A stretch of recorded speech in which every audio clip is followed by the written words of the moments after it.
Bismillahirrahmanirrahim. Alhamdulillahirrabbilalamin. Wassalatu wassalamu ala asyrafil anbiya'i wal mursalin wa ala alihi wa sahbihi ajma'in. Assalamualaikum warahmatullahi wabarakatuh dan salam sejahtera diucapkan kepada para penonton TV Al-Hijrah. Alhamdulillah, kita bersua kembali bersama saya Anith Nadirah Abu Bakar dalam rancangan Muhakat Suluh bagi episod yang ke-8. Dan untuk makluman anda, tajuk yang kami bawakan pada episod kali ini ialah berkongsi kasih bersendikan syarak. Baiklah para penonton, harta sepencarian merupakan hak yang boleh dituntut oleh suami atau isteri dalam mana-mana daripada keadaan yang berikut. Pertama, apabila berlaku perceraian. Kedua, selepas berlakunya kematian sama ada suami atau isteri. Dan yang ketiga, harta sepencarian boleh dituntut ketika suami hendak berpoligami. Dan untuk episod kali ini, kami bawakan kepada anda simulasi majlis suluh yang berlangsung di Mahkamah Syariah bagi kes tuntutan harta sepencarian yang melibatkan kes poligami. Untuk itu, marilah sama-sama kita saksikan.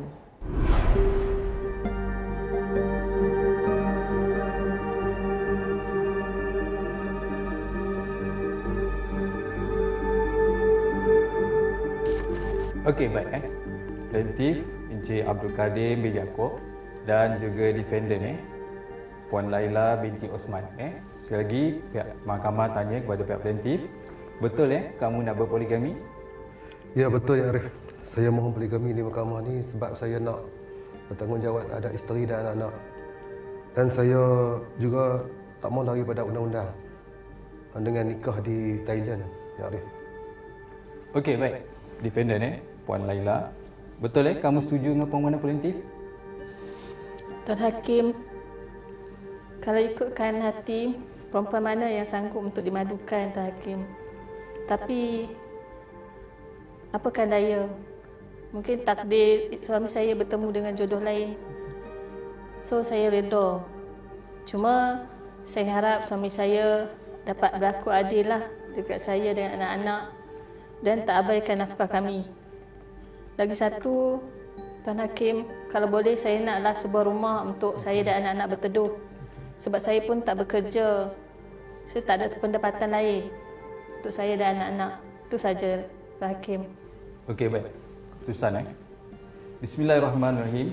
Setelah melalui proses perbicaraan dan juga setelah mahkamah mendengar keterangan pihak-pihak dan juga meneliti dokumen-dokumen berkaitan, maka dengan ini mahkamah meluluskan permohonan poligami plaintiff dan berdasarkan persetujuan bersama, mahkamah juga memintakan plaintiff untuk membayar nafkah isteri sedia ada dan juga nafkah terhadap 4 orang anak, yang mana nafkah bagi isteri berjumlah RM1,000 sebulan dan juga nafkah bagi 4 orang anak itu setiap seorang RM500 berjumlah RM2,000 dan memandangkan tiada persetujuan berkaitan dengan tuntutan harta sepencarian, maka dengan ini mahkamah perintahkan supaya pihak-pihak hadir ke majlis suluh untuk menyelesaikan pertikaian secara perdamaian.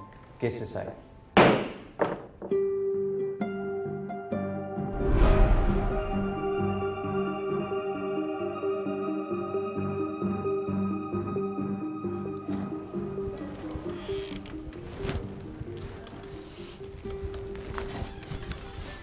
Assalamualaikum. Waalaikumsalam. Ya cik, ada apa boleh bantu? Saya dah dapat notis suluh. Oh, okey. Jumpa duduk cik. Bagi saya IC. Okey. Duduk dulu. Duduk noh. Silakan.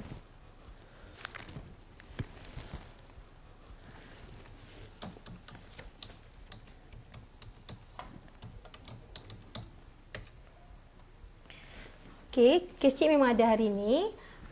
Cik boleh pergi ke bilik suluh lah. Pegawai suluh dah bersedia untuk dengar kes cik. Ada bilik nombor apa, Puan? Bilik nombor 5 cik. Okey, boleh pergi lah ni ya? Boleh. Okay, Silakan cik. terima kasih. Sama cik.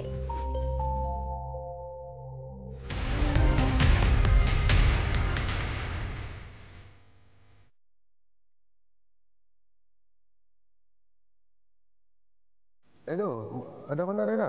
Kat belakang pintu ni. Belakang pintu? Ya. Belah mana ni? Sini. Oh, okey. Duduk sini.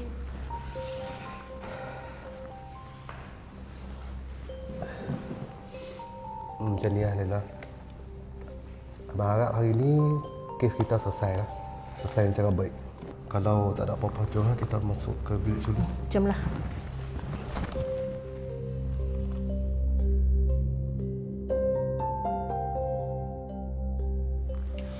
Amin ya rabbal alamin. Bismillahirrahmanirrahim. Saya Syafizan bin Rusli selaku pegawai suluh Jabatan Kehakiman Syariah Negeri Pulau Pinang di Mahkamah Tinggi ini, yang mana majlis suluh ini kita adakan untuk perbincangan bersama antara pihak tuan dan juga pihak puan.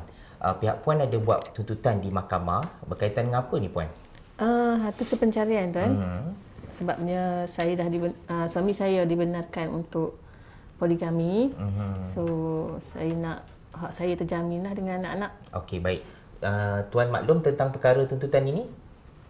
Saya dah baca sepintas lalu dalam tuntutan tu. Hari ni saya nak dengar penjelasan lebih lah. Okey, baik. Untuk kes tu. Baik. Jadi di dalam majlis suluh ni pihak puan dan juga pihak tuan, yang mana majlis suluh ini kita buat perbincangan, kita nak selesaikan apa-apa isu yang boleh kita buat secara damai. Apa-apa isu yang menjadi isu pertelingkahan tu kita selesaikan dengan baiklah. Saya selaku pegawai suluh menjadi orang tengah, perantara. Saya bukan hakim untuk menetapkan sesuatu dan saya juga bukan peguam untuk menasihat pihak puan dan juga pihak tuan. Cuma apa sahaja yang kita bincangkan ini ia adalah rahsia dan juga sulit. Dan insya-Allah selepas adanya persetujuan bersama, kita akan terus endorsekan apa-apa persetujuan itu sebagai satu perintah. Yang penting kita selesaikan dengan mudah, dengan baik, tidak perlu melalui proses perbicaraan di mahkamah yang mungkin mengambil sedikit masa. Boleh tuan dan puan? Boleh. Cuma dalam majlis suluh ni saya nak tekankan kita buat secara beretika. Yang mana jika satu pihak bercakap, pihak satu lagi kita dengar dengan baik, termasuk saya lah. Jika pihak puan bercakap, pihak tuan akan dengar. Begitu juga pihak tuan bercakap dan pihak puan akan dengar. Dan jika dah bersedia dalam majlis suluh ni, saya bagi ruang sama ada pihak puan atau tuan untuk menyatakan dahulu apa-apa perkara yang boleh kita mulakan perbincangan kita ni. Saya buka ruang, silakan. Macam ni lah tuan, saya cadang bini saya mula dulu lah. Pasal dia yang buat tuntutan kan. Saya beri ruang pada isteri saya dulu lah. Okey, baik, bagi ruang kepada isteri ya. Puan Laila, Tuan Kadir ni bagi ruang kepada pihak puan. Jika begitu saya bagi ruang kepada pihak puan. Baik, terima kasih tuan. Seperti mana yang sedia maklum, suami saya dah dibenarkan untuk berpoligami di Mahkamah Tinggi. Saya datang sini untuk buat tuntutan atas pencarian bagi menjamin hak saya dan anak-anak saya lah. So, harta-harta yang saya nak tuntut ni adalah sebuah rumah berkembar yang saya tinggal dengan anak-anak sekarang di Bertam Perdana. Kemudian saya nak tuntut sebuah kereta Myvi yang saya memang gunalah sekarang ni. Kereta tu saya buat untuk hantar anak-anak ke sekolah, ambil anak ke sekolah. Kadang-kadang saya keluar untuk beli barang semua, saya guna kereta tu lah. Dan saya nak juga separuh daripada wang KWSP suami saya.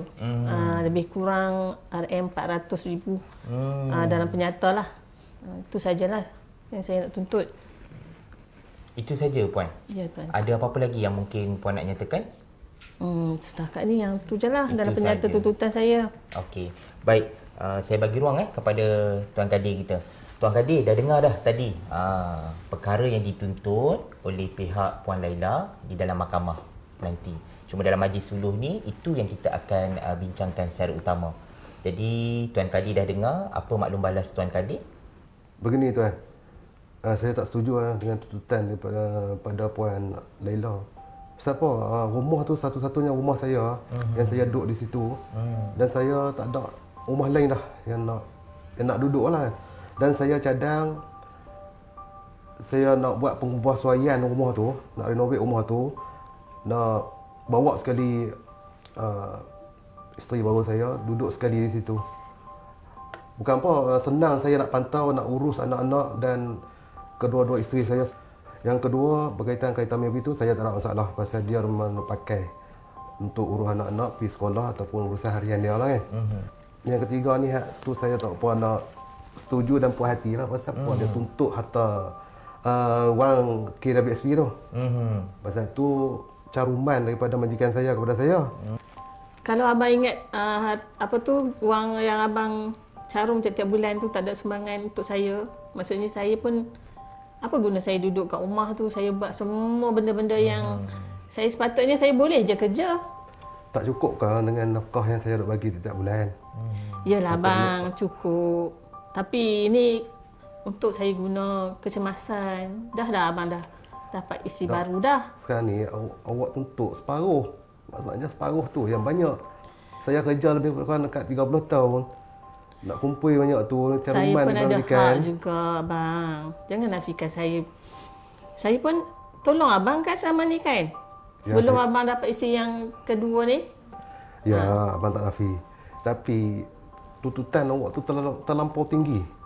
Dan duit tu saya duk cadang, saya nak ubah suai rumah yang kita nak duduk tu, nak besar sikit rumah tu. Nak buat apa? Naklah senang kita kumpul sekali satu keluarga. Abang nak saya tinggal dengan dia ke? Ya.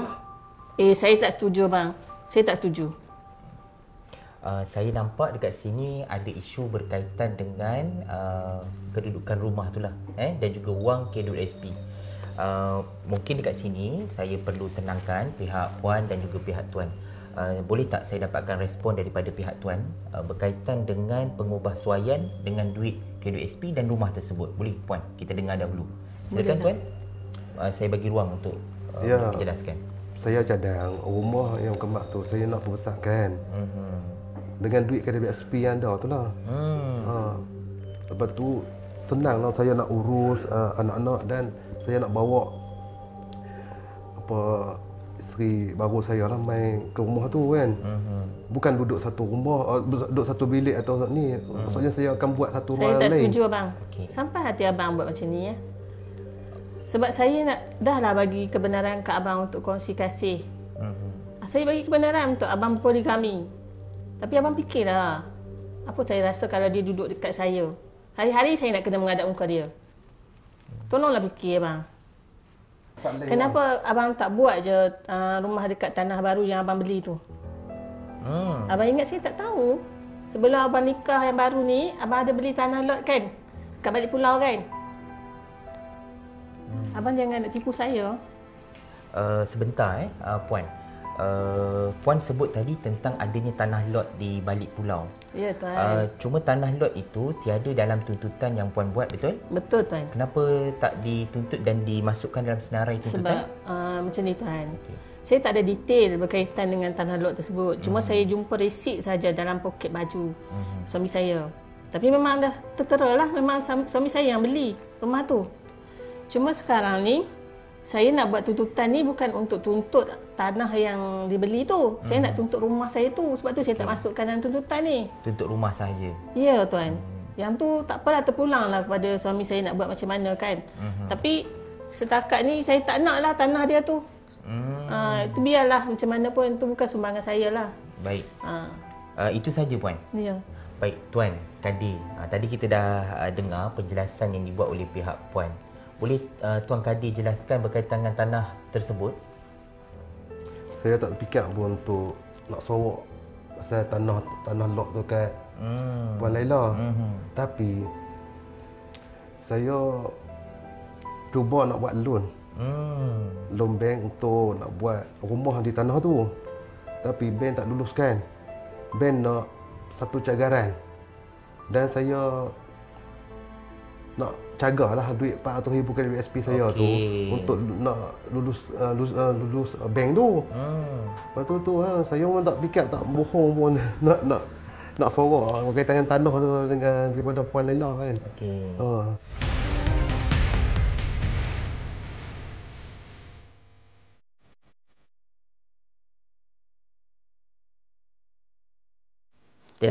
Jadi sebentar puan. Jadi apa penjelasan puan dan bagaimana dengan tawaran yang dibuat oleh pihak Puan Laila tadi? Iaitu berkaitan dengan kereta Myvi dan juga rumah. Kalau tuan sebut tentang duit 400,000 tu, tuan tetap tak bersetuju nak bagi? Okey, macam ni lah. Saya, kalau dia tuntut sangat pasal rumah tu, tak apa, saya serahkan rumah tu kepada tak apa, berkaitan dengan apa urusan berkaitan dengan rumah tu saya akan uruskan sendiri dan saya akan serahkan bulat-bulat kepada Puan Laila. Okey. Abang, tapi takkan urusan tu semua saya nak tanggung kot. Saya bukannya bekerja. Saya suri rumah, bang. Saya nak abang tanggung urusan tukar nama, urusan kos-kos berkaitan tu untuk jadi hak saya. Boleh? Bagaimana Tuan Kadir? Ni ada satu tawaran. Takkan saya nak tanggung. Saya kan suri rumah. Tak apalah. Dan ni saya tanggunglah kos-kos pindah milik rumah tu. Lepas tu kaitan Mary tu memang saya setujulah nak bagi kat dia. Tapi duit KWSP tu saya harap Puan Laila tak tuntut lah kan. Kan? Saya ada komitmen lain lah untuk nak digunakan. Okey, macam ni lah Tuan. Saya setujulah kalau kata duit KWSP tu suami saya buat rumah baru kat isteri baru dia tu di tanah yang dia baru beli tu. Jadinya saya tak tuntut lah wang KWSP dia tu. Saya pun dah dapat rumah dan kereta tu. Bagi saya cukup dah untuk saya dengan anak-anak. Maksudnya Puan bersetuju dengan dua perkara tuntutan Puan, iaitu kereta tu dipersetujui Tuan Kadir, dan yang kedua berkaitan dengan rumah tu dan kos berkaitan dengan baik pulih, tukar nama dan sebagainya oleh pihak Tuan Kadir kita. Ya, Tuan.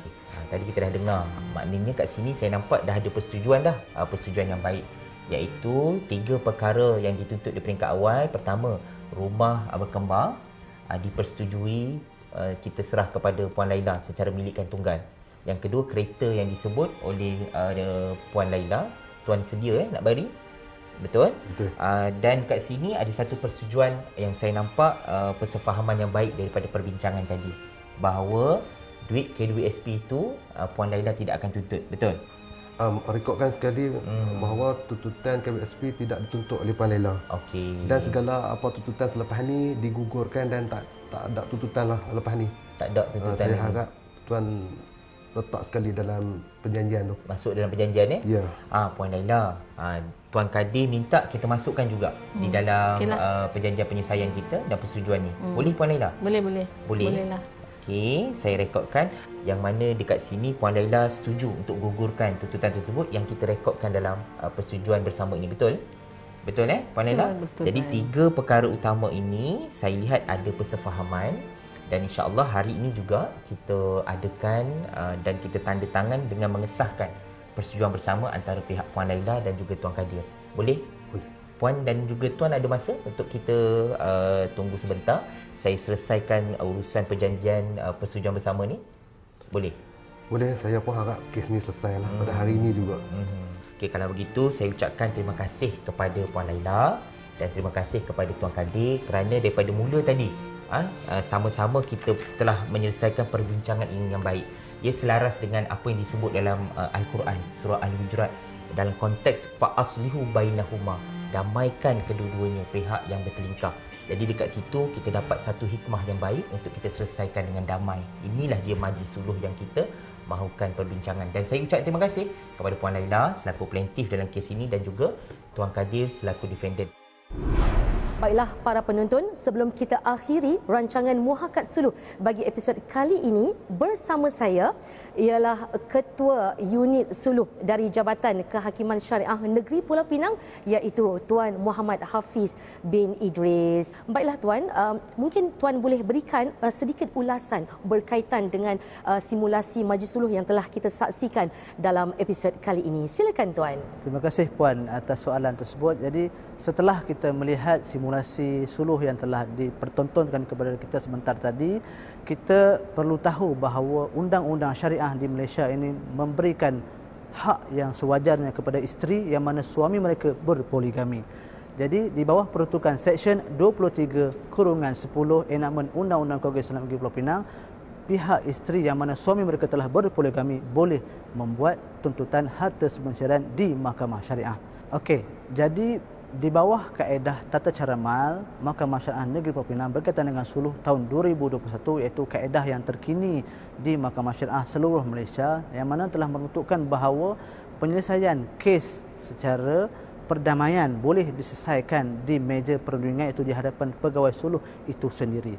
Yang mana melalui majlis suluh ini pihak-pihak boleh membuat rundingan secara terbuka antara suami isteri, khususnya untuk mengelakkan berlaku pertikaian yang lebih besar, yang mana suluh itu bermaksud perdamaian. Itulah antara kelebihan suluh yang boleh membuatkan perdamaian di antara pasangan suami isteri, khususnya di Malaysia. Okey, baiklah Tuan. Terima kasih atas kupasan Tuan sebentar itu tadi. Baiklah para penonton, nampaknya rancangan Muhakat Suluh bagi episod ke-8 bakal melabuhkan tirainya. Semoga segala paparan dan perkongsian pada episod kali ini dapat memberi manfaat dan juga panduan buat anda semua. Jutaan terima kasih diucapkan kepada para penonton yang setia dari awal hingga ke akhir rancangan.